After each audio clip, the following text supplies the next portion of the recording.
Welcome back for the second part of the lecture. I finished the first part with quoting from the Book of Revelation by St. John, where he depicts the New Jerusalem. And I try to make clear that this picture of the New Jerusalem is not so much a picture of something that will happen to the earth or to the heavens in a nearby or not so nearby future.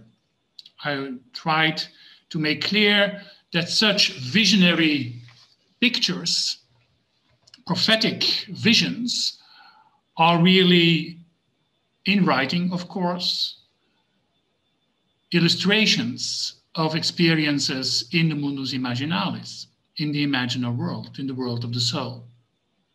And Arthur Versluis, I ended the first part with a quote by him, makes that very clear, and let's use that quote again and comment on it further on. He says, "We do not enter the New Jerusalem by going to this or that actual place, but by purifying ourselves by entering into visionary reality." So no doubt about it, there is no physical distance that has to be bridged, neither is there any chronological time. Entering the world of the soul, the mundus imaginalis, the symbolical world, is a change of a state of being, which, as we will see later, the opening of the imaginal heart. Arthur Versluis continues by saying, the idolaters and sorcerers, to which mention was made in the Book of Revelation, are cast in the lake of fire, that is the outward manifestation of what they inwardly are. Yet the pure of heart experience not a lake of fire, but divine illumination, not the second death, which means the death of their soul, but all things made new, and ultimately the divine countenance itself, so the face of the divine. So the experience that's here visualized in the language of the imagination is twofold.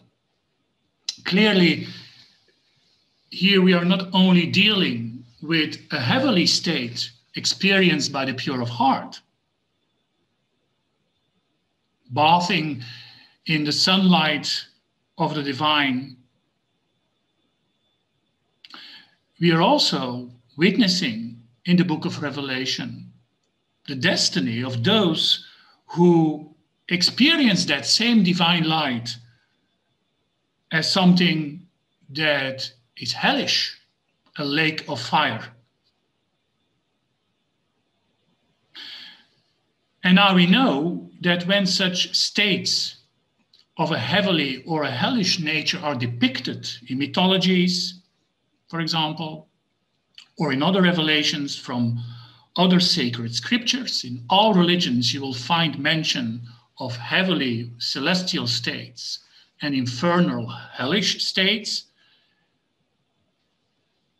We can now understand that these do not so much depict states that one necessarily experiences after death or only can experience after death, but that on the level of the soul, all human beings are capable to experience the celestial or the infernal.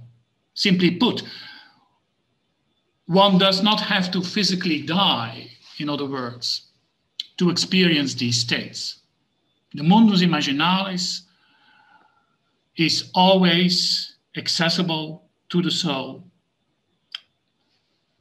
And that's important to understand such visions.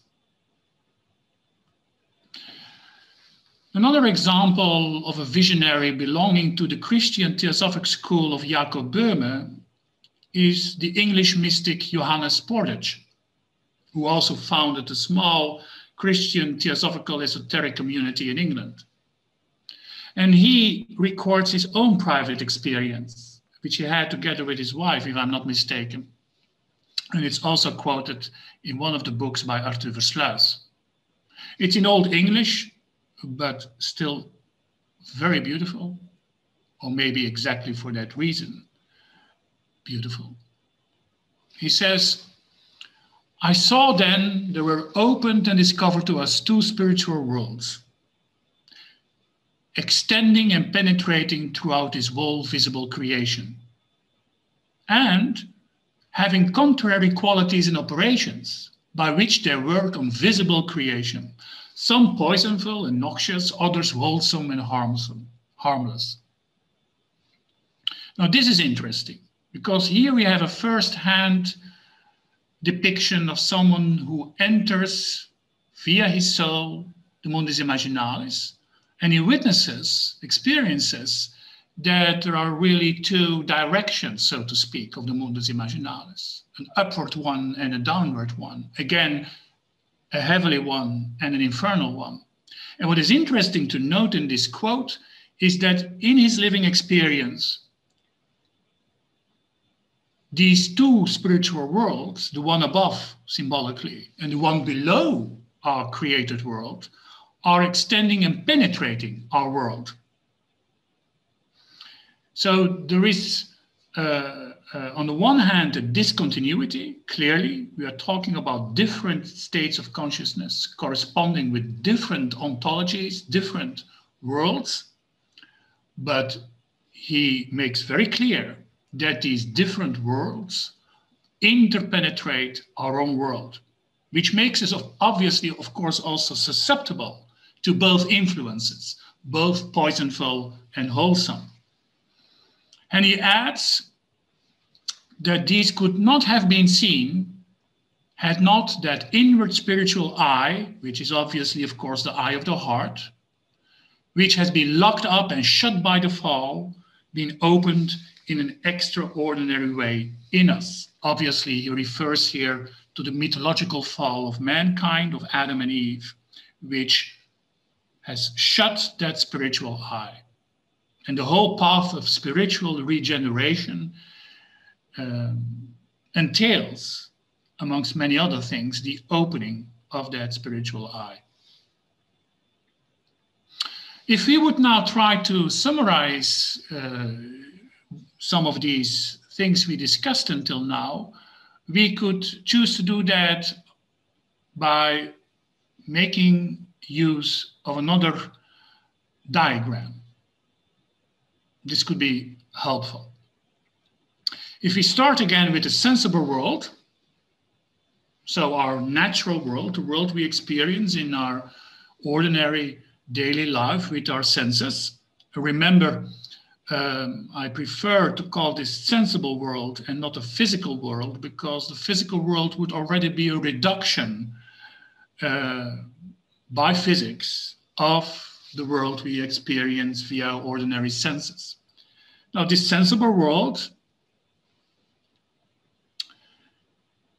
we could now draw a horizontal line through that sensible world to make something very clear, namely that any world has, as it were, two sides, depending on the state of awareness and experience of the one who experiences it. So depending on the quality of human awareness. And I would like to make the case that above that horizontal line, we can speak of more light, more heightened awareness, while below the horizontal line, symbolically speaking, we can talk about less awareness, more darkness. So if we're talking about the sensible world, then we can make a distinction between the state of experiencing our world, the natural world, when we are fully awake.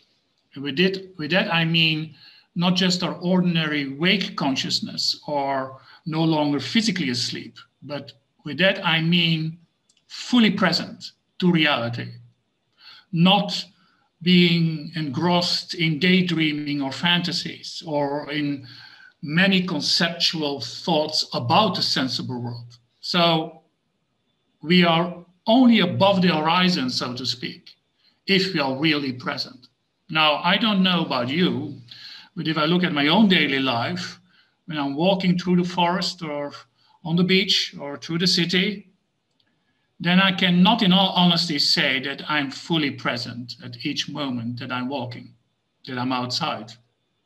Or when I meet another human being, I also cannot say that I'm always fully present, that I'm spaced, so to speak, for the presence of that other human being. Most of the time, I'm living more in my head or in my emotions, desires, wishful thinking, the past, the future, than really being present. So, in all fairness, what we think we are experiencing as a sensible world would be better labeled a conditioned world, the world of our conditioning. If we're walking through the forest, are we really walking through the forest and allowing the forest to express itself as it wants to express itself in our awareness? Or are we already constantly labeling everything we see? If the latter is the case, then we're really not living in the sensible world, although we think we are. We are then really asleep. A lot of mythologies would call us living in exile because we're living under the horizon.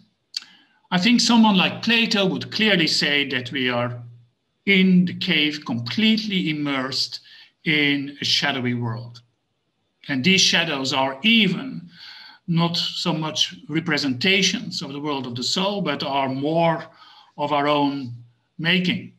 In that sense, it's even worse than only looking at the shadows on the bottom of the cave, on the wall of the cave. It's even creating shadows on shadows. Now, the same way of reasoning we can apply to the world of the soul to get a more closer grip to the direction of, on the one hand, heavenly, and the other hand, hellish. Above the horizon, so when we are fully present to the sensible world to begin with, that's a basic starting position. If we are not even present for the sensible world, we can forget becoming present to the imaginal world or the world of the soul. In some traditions, these are called the lower heavens, the world of the soul. Well, below the horizon, we would call them the lower hells. They are the reverse of the lower heavens. What would be the difference? Well, while the imaginal world is really an embodiment of the world of spirit, the world of intellect, in form, namely in symbolical form, as I mentioned in the first part, in the imaginal world, one can experience the imaginal tree of life, the mythological tree of Yggdrasil, or celestial mountains, which can be found in every mythology. And of course, the New Jerusalem, which I mentioned, or in Tibetan mythology, that will be the region where one finds Shambhala. In all mythologies, you will find references to sacred cities. The imaginal world below the horizon would not be an embodiment of still higher worlds, of the world of the spirit. Neither would it be a fair in between the world of spirit and the sensible world. No, it would be a kind of region of the subconscious, not the superconscious. It would be the region where all deformations, mutations, in an egocentric, negative way of human ideals, thoughts, emotions, desires are projected, as it were, in that realm. So this is really a realm of illusions. To a certain extent, on the surface, similar to the imaginal world. But a big difference is that these lower hells are only in a perverse way mirroring the lower heavens. And to conclude, The same is more or less true for the world of spirit, the higher heavens, opened to the eye of the intellect, the nous, as we have stated. And that would then correspond under the horizon with the deepest hells. Could we understand this a little bit better? I think with an example it could be done. Remember that we have stated that the world of spirit, the higher heavens, is characterized by formlessness. In the world of spirit, you find universal ideas and patterns. And these are formless. The idea of justice, the idea of the good, the truth, the beautiful, don't have any form. They can get form in the imaginary world and then finally in the sensible world. That's the hierarchical structure beyond this traditional metaphysical worldview, as I try to explain. What would then correspond with the deepest health?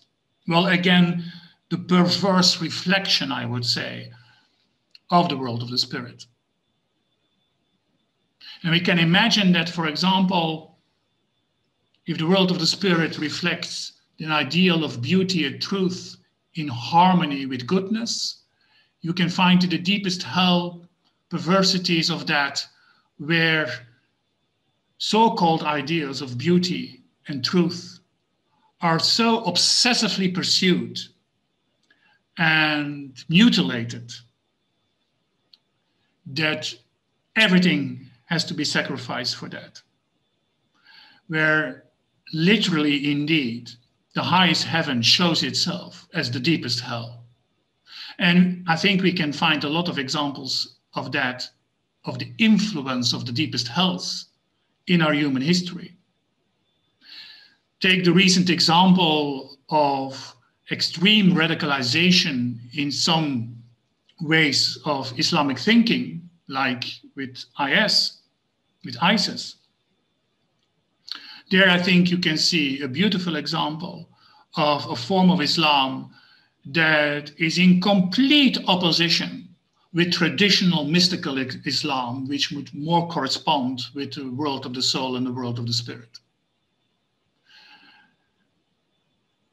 Or another example, look at the French Revolution, where almost everything has been sacrificed in name of equality, fraternity, and liberty. And maybe we all know people who sacrifice everything for health or beauty. So it would seem that the deepest hells correspond with a state of existence that is indeed completely the opposite of the higher heavens. Now, to repeat, what is characteristic for the heavenly states,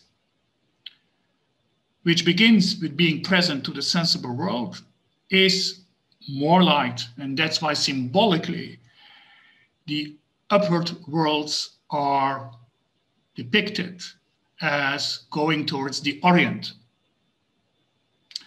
While below the horizon, there is more darkness, increasing darkness, and that's symbolical, corresponding with the Occident, the realm of death. And it's important to know that, as the quotes that are already given, mystics are capable of experiencing both directions. And I think if you look, for example, at the beautiful work of art like the Divina Commedia of Dante, where he tries to describe in the literary genre his journeys to hell and purgatory and paradise, that you can find very clearly in that beautiful work some echo of initiatory knowledge about, indeed, these heavenly and hellish states, which is in complete conformity with traditional metaphysics. So where are we usually? Well, I'm afraid that I will only speak again for myself, that we are usually in a conditioned world, if not already very susceptible to hellish conditions, very often. If you look at how easily people can be seduced to mass hypnosis and suggestion, I think it's not an exaggeration to say that, well, most of the time we are really asleep. And I think that's one of the important teachings that someone like Gurdjieff and later on Ouspensky and Nicol in the so-called fourth way teachings try to ad nauseam to convey. You know, we are asleep. We think we are awake, but we are really asleep. And as long as we are in that lower state of consciousness, we are susceptible to the lower hells and the deepest hells, and not to the genuine imaginary world or the world of the spirit. And that's something we have to remember. If we want to recognize true imagination versus false imagination, then definitely true imagination, which requires a receptivity to the imaginary world, must be characterized by more light and not by more darkness. But I come back to that issue and I'm going to conclude this lecture. So here we see a classical depiction of how in most of traditional mythologies this metaphysics is being visualized. This is from the Greek mythology. You see in the middle our world, the earth, and then above the vault of heaven, symbolized of course by the sky that we see. And then above, below the earth, I mean, you have the abode of the dead, Hades, and still lower Tartarus, and then still lower you see chaos, where there is no order at all. And in all mythologies, in East and West, you will find similar ways of making a sacred geography or cosmography, as it were, of the heavens and the hells. Now I would like to go to the eye of the heart. What is the eye of the heart? Because now that we understand more or less what the mundus imaginalis, the imaginary world, consists of, we can probably say something more about the eye of the heart, which is the organ of cognition that has to be opened, awakened for perceiving, experiencing the imaginary world. And I think I can best again begin with a quote by Corbin. He says, "What is the organ by means of which occurs the journey that is a return from the exterior to the interior?" The heart, he says, and then he refers to the Arabic term for heart, qalb, is the organ which produces true knowledge, comprehensive intuition, the gnosis, in Arabic marifa, of God and the divine mysteries. Now a reminder, why does he call that heart the organ by means of which occurs the journey that is a return from the exterior to the interior, or from the exoteric to the esoteric?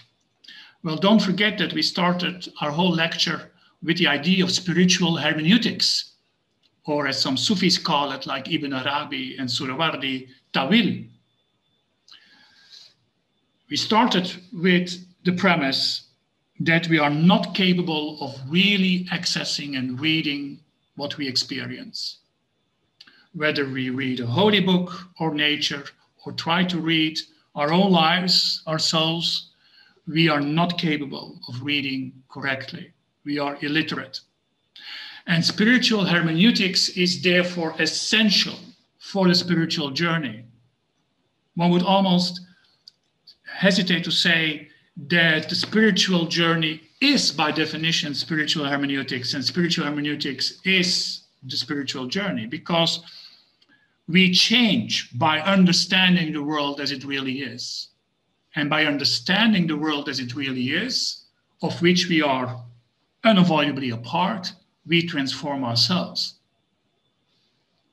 So, to no surprise, Corbin reminds us we are really talking about a spiritual journey. And the organ by means of which we go from the exterior meaning of things to the interior symbolical but henceforth more true reality of things is the heart. Now, with the heart is, of course, not meant primarily the physical heart, the corporeal heart. The corporeal heart is a symbol for the heart we are going to discuss. And we will see that that heart has several levels. It's interesting also to note that the Arabic term qalb already says a lot. Qalb has three main consonants, Q, L, and B. And the root meaning of that word is to change, to transform, but also to be turned upside down or to be turned around.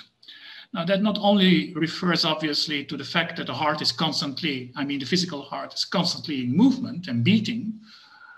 It refers that the heart, the spiritual heart, but preceding that also our emotional heart, we should not be confused with the spiritual heart or the heart of the soul, is also constantly in movement and can be changed in one direction or the other direction.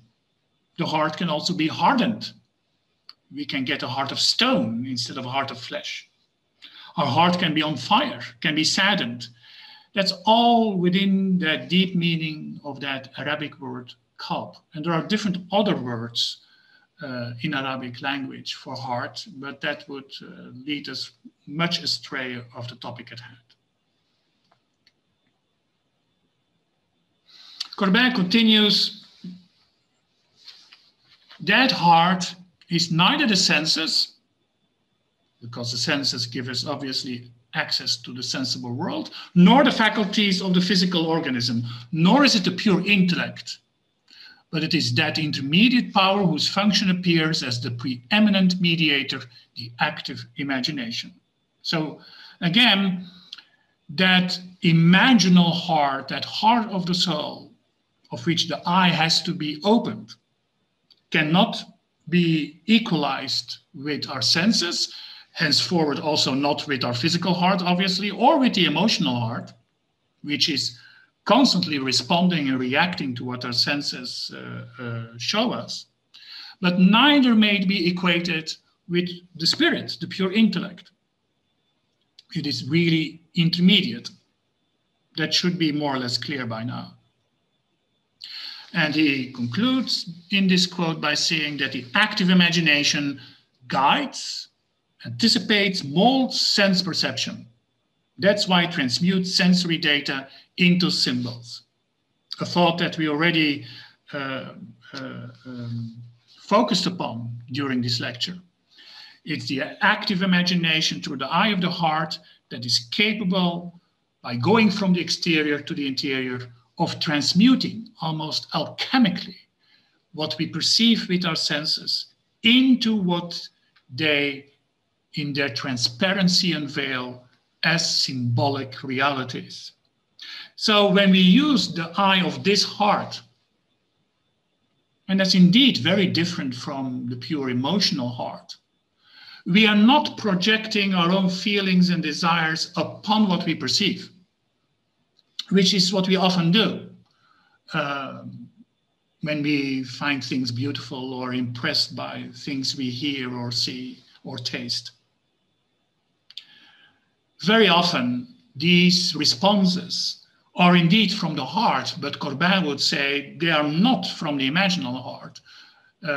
They are based upon our automatic reactive attitude to which our emotional heart and our ordinary mind corresponds. It's, by the way, interesting to note that for a lot of ancient cultures, the seat of emotions is even sometimes not related to the heart, but to a level below the heart, like the stomach and the belly, or the liver. Someone like Plato thinks that way and writes that way about where is the seat of our emotions. He would hardly place that on the level of the heart. But what I want to point out especially is this beautiful statement that the active imagination is capable of making the sensory data transparent so that their symbolic reality shows itself. So the physical reality or the sensible reality, the natural world, does not disappear when the eye of the heart of the active imagination is opened. On the contrary, we become even more capable of the world, not less. We are not more estranged from the sensible world. No, we finally allow the sensible world to unveil itself for a deeper symbolical meaning. A tree is then no longer an ordinary tree. A mountain is no longer an ordinary mountain. And the sunrise and the sunset is not just a beautiful sunset and sunrise. It's much more than that. It's a theophanic unveiling, a theophanic phenomenon. We experience then the sunset and the sunrise as indeed the rising or the setting of the divine itself. So if we can illustrate that again by referring to a passage from the Bible, but I could take any visionary scene in any other sacred scripture. If we refer to the famous event that Moses meets God in the burning bush, the scene where God also unveils his name as I am that I am, then what Moses experiences and hears is real. It's not an illusion. It's not an hallucination. He is a prophet. He's schooled. He's trained. And the burning bush is clearly not a physical event. Although probably there is a bush. There is a natural bush. But it's very doubtful that it's also in a natural way on fire. It's in a supernatural way, so to speak, on fire, meaning that the bush becomes transparent to the influence of the Spirit of God, symbolically experienced as fire. It's not excluded that maybe another prophet or one of the persons close to Moses, if he or she would be there, would experience it also, would also have access to the imaginary world. That we don't know because this experience is private to Moses. So with ordinary eyes, with ordinary ears, he would never have seen the burning bush nor heard the divine voice. In other words, he would never had a prophetic experience to begin with. Now, where do we have to situate that imaginal heart? Here we have our diagram again of spirit, soul, and body / personality. Remember that with the body, the ancient cultures often refer to the whole psychophysical unity, which we call personality, and not only the biological body. Now, then we can say that the center of our personality and body is symbolized by our physical heart, which corresponds with the heart of flesh, as it's usually called. And that could also be the place of our ordinary emotions, although, as stated, very often they are even depicted below that. And on the complete other side, as it were, the center of the spirit, we would speak about the heart of the intellect, or simply intellect. It's important to point it out because very often when one speaks in traditional scriptures about the eye of the heart, one immediately refers to this level, so the intellect. A lot of traditionalists, by the way, like Fridtjof Chouan or René Guénon, maybe you know these names, when they're talking about the eye of the heart, they're usually talking about that heart, the heart of the intellect, so the Greek nous, which is capable of contemplating the immaterial, formless ideas, and even capable not only of contemplating, but becoming one with God himself, or even beyond God. Now, where is the eye of the heart in terms of the imaginal heart? Clearly in between, because it's the center of the soul. And what this whole diagram, this whole scheme reminds us of, as already pointed out, is that the soul in itself is an intermediate level of existence and overlaps both the personality and the spirit. But that, of course, also means that the imaginal heart itself is the center, as the center of the soul is in the middle, and can act, operate under the influence either of the intellect or under the influence of the heart of the flesh.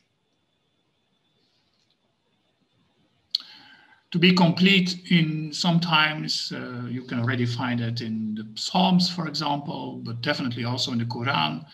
One speaks also of the heart of stone or the hardened heart. Then we're really talking about a state of existence where we are even so crystallized, solidified, closed up in ourselves that even our feeling nature is not functioning as it should be.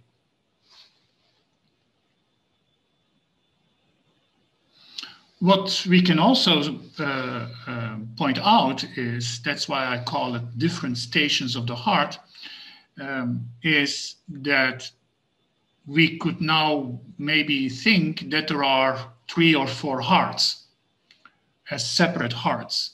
I think that's a misguided way of talking about these issues. That's, of course, the result of trying to talk about these things in a very horizontal, literal way. It's very difficult to do it otherwise during a lecture. But it's wiser and more accurate to really say that, in essence, a human being only has one heart. And that one heart reflects itself on different levels. It reflects itself on the biological level. It reflects itself on the psychological, emotional level. Then we would have the heart of flesh. And it reflects itself on the level of the soul. And it reflects itself on the level of the spirit as the eye of the intellect. So some writers rightfully point out that the heart is maybe better depicted as one reality, as a vertical axis, like a ladder, of which the several levels can be compared with its rungs. Now, I like that. I think that's a more organic, holistic approach to the whole idea. And it also makes us sensitive that things are not always black and white, and that although there are degrees, that we have to remind ourselves that all these different levels may influence each other also. To round up, we can clearly see that the imaginal heart is at the center of the human being and fulfills a cross-like function, because it's really in the center, both vertically and horizontally, of any human being. As Professor Syed Hussein Nasser says, it very concise but beautiful. The heart, and he's then talking about that imaginal heart primarily, is the barzakh, the Arabic term for the in-between, or the isthmus between this world and the next, between the visible and the invisible worlds, between the human realm and the realm of the spirit, between the horizontal and vertical dimensions of existence, the place where the supreme axis, that vertical line, penetrates our microcosmic existence. That sums it up quite well, I would say. And in this 18th century picture, you see the same idea depicted again, visualized again. This is drawn by Nicolaus Chair in part of his book, True and Thorough Knowledge of the Great Secret of Godliness. And he also belongs, just like John Portage, whom I already referred to that Christian theosophical school, starting with Jacob Böhme.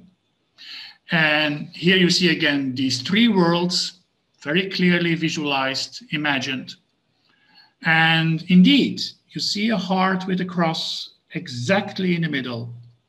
And you see also that horizontal line again. Below the horizon, there is an increasing darkness. You also see the serpent in the Garden of Eden. And above the line, increased light. This is, of course, classical Christian theosophical esoteric way of making this reality in imaginative symbolism accessible. And what is important to understand, that such a visualization is not a mere projection by Nicolaus Chair. No, this is really in drawing, giving us the experience, the mystical experience behind that. And we see, of course, Adam and Eve before, but already partly also after the fall, below the horizon. Now, it would be possible to give a whole lecture only on this beautiful image. There's only one thing I still want to point out, is that you can clearly see that the higher circle is more formless, has less images than the middle one, which makes sense because that higher circle corresponds with the world of the spirit, while the second one with the world of the soul, and the last third one with the sensible world, which is in our current state very much under the influence of infernal conditions.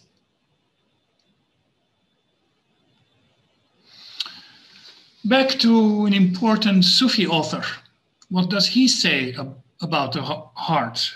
Al-Ghazali, undoubtedly one of the greatest authorities in Islamic theology and esotericism.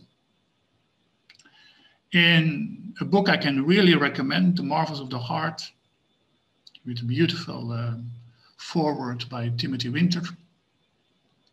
It's really a priceless work. There we can hear Al-Ghazali saying, the heart has two doors. One door opens toward the world of Malakut, the imaginal world, the mundus imaginalis, which is the preserved tablet, and the world of angels, because the world of angels corresponds with the world of the soul.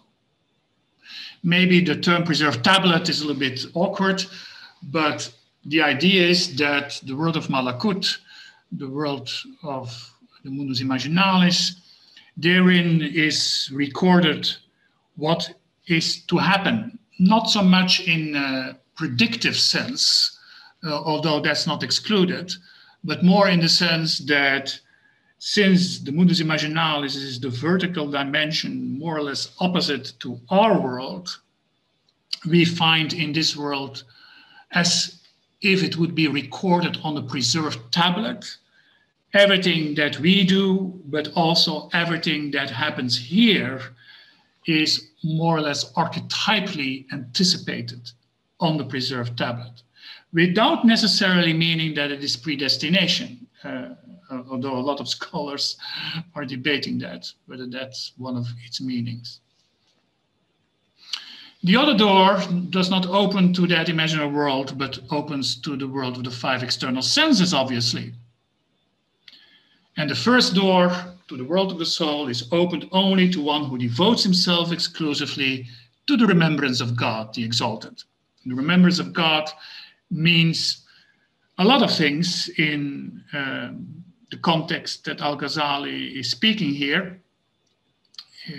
In general, it means to be aware that one is indeed in the company of God, to be aware that God exists, that God is central in creation and precedes all creation as the creator. Constant remembrance of that one truth, there is no God but God, which is the primal creed in Islam. But it means also something more technical, namely it refers to the practice of sacred invocation of the names of God, dhikr, or zikr as it's sometimes called, of which you can also find examples in other traditions, like, for example, the Jesus prayer in Byzantine Orthodox Christianity. And speaking about Orthodox Christianity, here a famous quote by Saint Macarius of Egypt, who more or less says the same thing, which shows that we are really talking about universal experience. The heart is but a small vessel, he says, and yet dragons and lions are there, and there likewise are poisonous creatures and all the treasures of wickedness.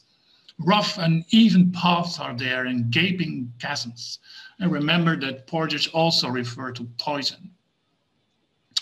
There also is, however, fortunately, I would say, God. There are the angels, their life and the kingdom, their light and the apostles, the heavenly cities and the treasures of grace. All things are there. So we see, again, the dual nature of the heart, or as described by Al-Ghazali, the fact that the heart can be a space for, again, hellish or celestial conditions. I would now like to conclude my lecture with the final part by saying still something about how to distinguish true and false imagination, which was a big concern for Henry Corbin, obviously. And I think a lot has already been said, but more in between the lines during the lecture.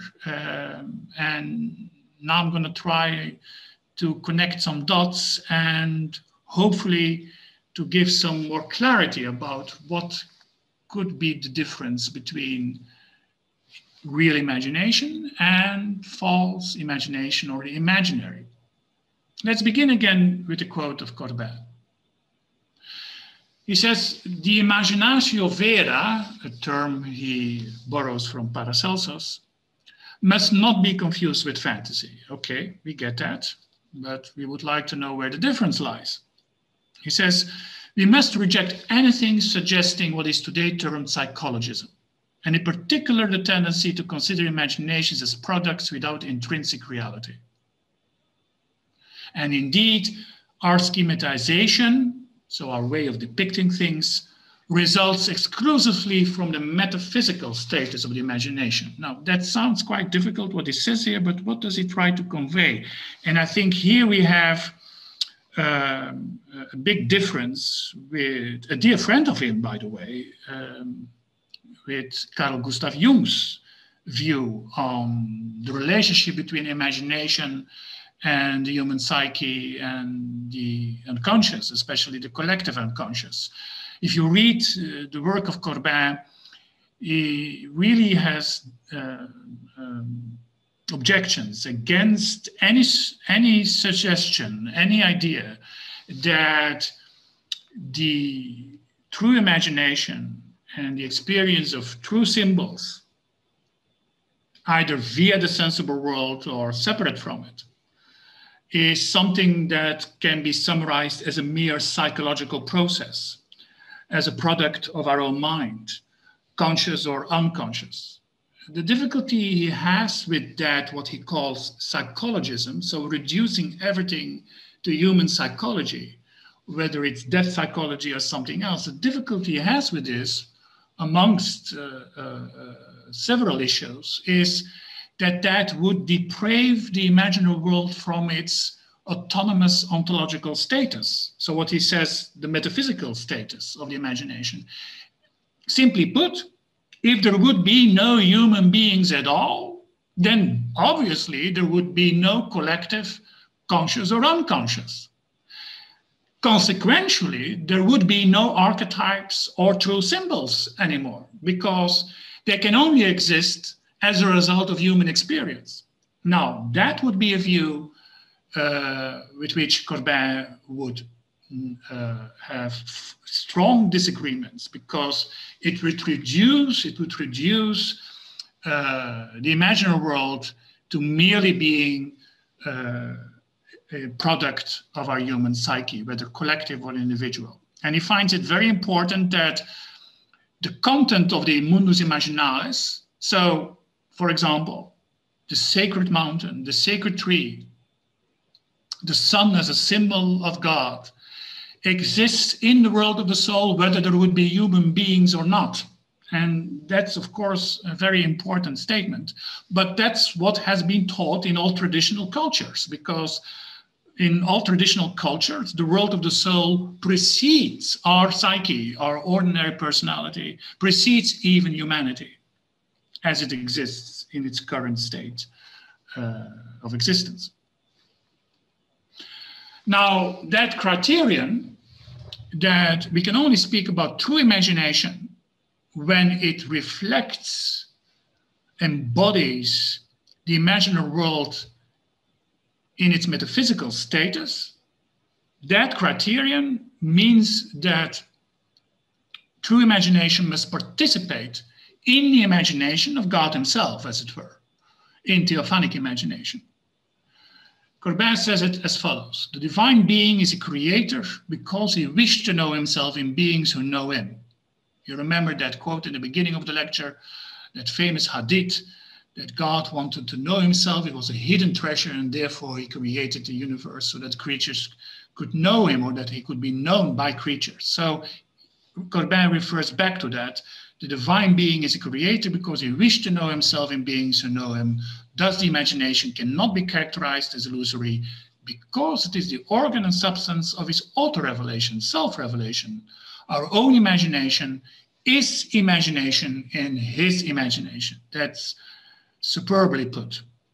So when our own eye of the heart is active, who is really looking? Well, according to Corbin, it's really the Lord himself, the divine itself, who looks through the eye of the heart. Because our active imagination, our true imagination, is really participating to the imagination of the divine itself. As such, he says, creation is an act of the divine imaginative power. So the whole nature, all cosmos is indeed a revealed book. And this divine creative imagination is essentially a theophanic imagination. And man's active imagination is merely the organ of that absolute theophanic imagination. This means, of course, that we have to take responsibility of that treasure, of that gift of active imagination, and that we have to learn to distinguish it from our own psychological projections, or what in some traditions is called the merely astral, the lower dregs, as it were, of the reversed side of the world of the soul below the horizon. Versluis summarizes it very well when he tells us that imagination only has meaning, so it's only genuine, insofar as it breaks beyond the merely astral and serves as a conduit for transcendent illumination. So it must be connected with the world of the intellect, with the spirit, with the formless ideas. Otherwise, it becomes very subjective and misleading. Edward Taylor, again, someone from that Christian theosophical school of Böhme, speaks in this context about two magias, which is his terminology of two forms of imagination. He says there are two magias, one of unity, the other of multiplicity. You could also say one of harmony and the other of separateness. So there are two magias, one of unity, the other of multiplicity, or astral powers. The astral magia is but a reflection in the subtle world of the divine magia. And the soul, unfortunately, is naturally inclined to listen to the astral magia, which includes the earthly rational capacity in man. So our whole way of fabricating abstractions and mere conceptualizations belongs to that astral magia. And this goes at the expense of the suprarational divine magia, or inspiration. The divine magia is the divine creative power whose matrix is Sophia, divine wisdom. So if I would try to make a list of criteria, which is very difficult to do because one has to be very careful in doing that, because this is not an easy topic. And although we need guidance, to distinguish true from false imagination, there is a kind of seduction to make hard and fast criteria between the two. Nonetheless, it's possible to give some guidelines. First, it's not a coincidence that Henry Corbin calls true imagination active imagination. That is already a big difference with false imagination, because false imagination is passive. One becomes less and less aware instead of more and more aware. One is no longer, as it were, an active subject in this mystical experience, but a passive object. Nonetheless, stating that true imagination is active does not mean that our heart is not lesser receptive, but receptivity should not be confused with passiveness. Receptivity requires a state of wakefulness, while passiveness requires more a kind of attitude of being an automat, robotic almost. So the false imagination would not be receptive, but merely reactive. As already stated, imaginatio vera would be characterized by a heightened state of awareness, not lesser, not lower state of awareness. So states of hypnosis, for example, would for someone like Suhrawardi and Ibn Arabi more awaken false imagination, so bringing us below the horizon instead of true imagination, raising us above the horizon. Heightened awareness can only be the result of self-directed efforts, of prayer, of sacred contemplation. The true imagination is also creative, while the false imagination is more associative. Like daydreaming is, I think, a very innocent example of false imagination. It's one associative thought after the other. Maybe beautiful, maybe exciting, but it's far removed from true imagination. The imaginatio vera, unlike the imaginary, is above the rational, while the false imagination is highly influenced by everything that belongs to the subconscious, to the infra-rational. Characteristic, if you look at the biographies of mystics, no matter to which religious tradition they belong, is that they all warn us for paths that lead to getting completely lost in the imaginary world. So what is characteristic of a genuine imaginal experience is that one remains aware as space, as consciousness, in which the symbolical world may show itself, but without getting lost in it. What is characteristic for false imagination seems to be completely getting identified, if not intoxicated, with the images that show itself in one's awareness. Hence, a purified heart, a heart that becomes like a mirror, where the dust is removed, is essential for any spiritual journey that leads to the experience of the mundus imaginalis. That is very often lacking when we are passive to our false imaginations. When we see that people who claim to have an objective imagination lack the basic virtues and do not follow a kind of path of spiritual ascesis, then we should already be very careful in assessing the quality of these visions. Since the genuine mundus imaginalis is a reflection and embodiment of the world of spirit, the images, the symbols, must also embody universal ideas. Almost abstract geometrical patterns must be reflected, can be reflected at least, in genuine images and symbols, while these are absent in false imagination. And very important is that, as already stated, when the eye of the imaginal heart is opened, one is not less capable of the world, but more capable of the world. One is not escaping from the world. No, one is in light of the light of God, even more capable of living in the world without being of the world and with understanding the world, reading the world correctly, while the false imagination is characterized by more subjective personal meanings. It doesn't transcend one's own value that one attaches to the symbols one experiences or things one experiences. Nothing more than a private dream. And unless of becoming more capable for the God and world, we can often see an increased self-love, which is of course also the consequence of being intoxicated and identified with these experiences that are really stemming from below the horizon. And I think what Corbin finds specifically important, although I personally would wish he would have said more about that, is that without spiritual guidance that is part of an authentic religious tradition, the dangers of going astray are, of course, clearly present. Don't forget that within the worldview of whether we're talking about Jewish mysticism, Islamic mysticism, or Christian mysticism, or we're talking about Eastern traditions, in all these worldviews, the imaginal experiences have to correspond with the primordial religious revelations.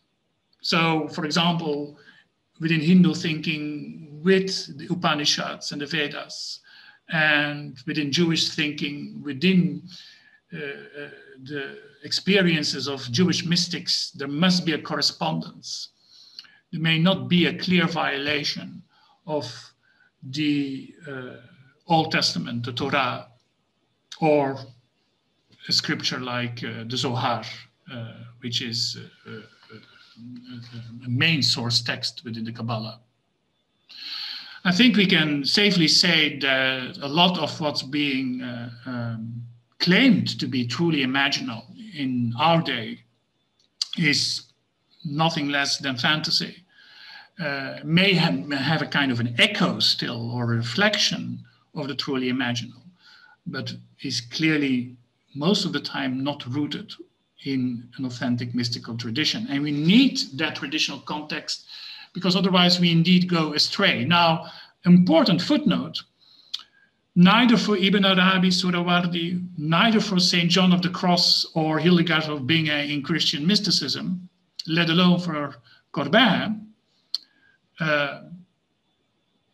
the requirement that one should be trained within an authentic tradition is not the same as that one's imaginal experiences are completely corroborated and confirmed by orthodoxy and, for example, canonical scripture.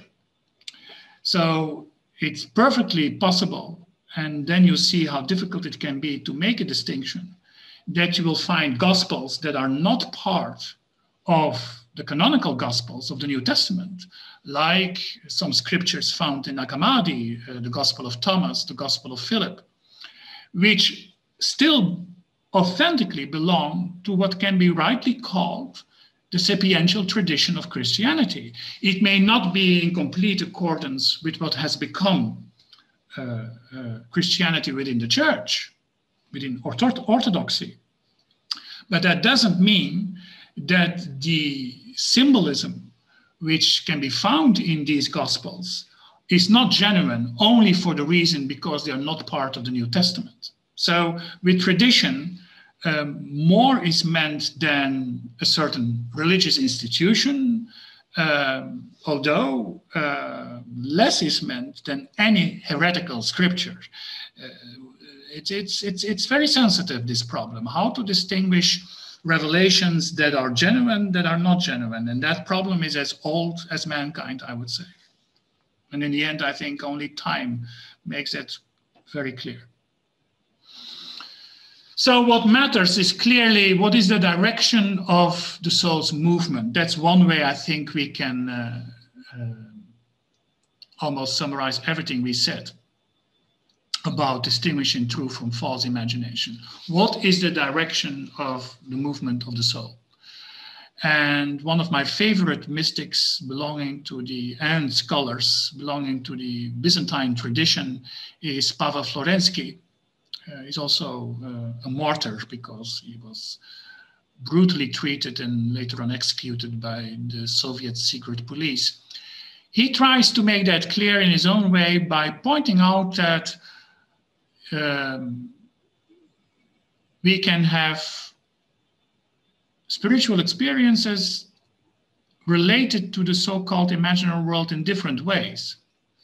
And they can be truthful or misleading. So in terms of this lecture, they can depict something from above the horizon or below the horizon, depending on the orientation of the soul and on what level of the journey, as it were, the images are being received, experienced. I think I can give him, it's better to let him speak. He says, at the crossing of the boundary into the upper world, the soul sheds, like outworn clothes, the images of our everyday emptiness, the psychic effluvia that cannot find a place above, those elements of our being that are not spiritually grounded. So he says, when we go towards the imaginary world, and that's not a physical going, of course, that's a state of consciousness that one crosses, then the first thing that happens is that we will experience a lot of images coming from the subconscious. And if we are not spiritually guided in a sufficient, safe way, we would be mistakenly taking these images, which are, becoming loose, desolidified, as it were. We would mistake these images from receiving the symbolical world, while they are in the end nothing more than what he calls the psychic effluvia, which have to be released before one becomes purely transparent for receiving the mundus imaginalis. So he says, images generated on the ascent are merely psychic raw material, no matter how artistically and tastefully developed. I think that's a very crucial statement. So the images which we receive on the ascent should not be given too much value. So to depict it, when we go upwards, the first images will be the ones that are released from our own subconscious.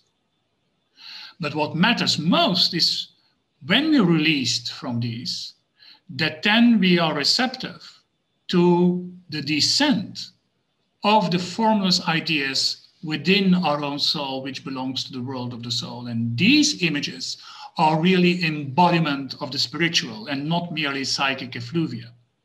So he says, true images, true symbolism is born from the descent, incarnates in real images, the experience of the highest realm. Hence, this imagery, which is symbolic imagery, attains a super reality.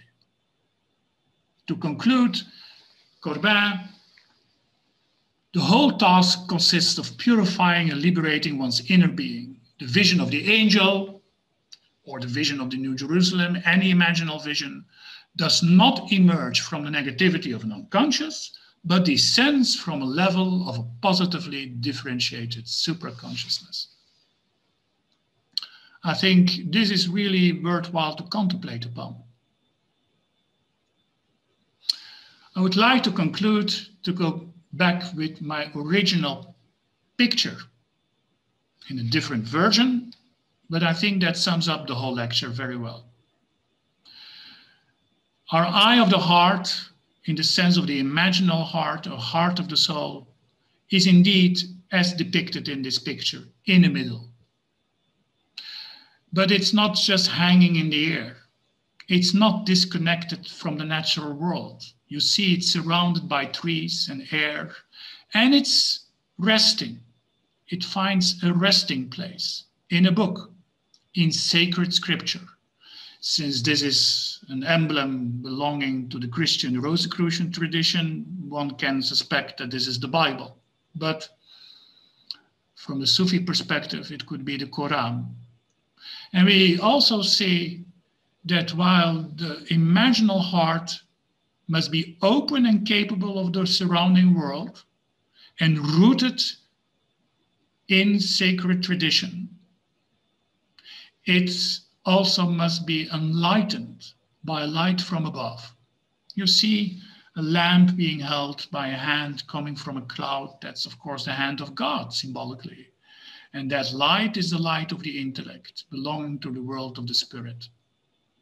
When these things are in harmony, the light of God working through the eye of the spirit and belonging to the world of the spirit, the formless world, when that light shines on the imaginal heart, which is resting and gets its inspiration also of the revealed sacred scripture, while being completely receptive to the revelation of the book of nature, then we can truly speak, as it's stated in Latin, illuminor, I am enlightened, I receive light, the eye of the heart is fully awakened. And with that, I would like to end this lecture.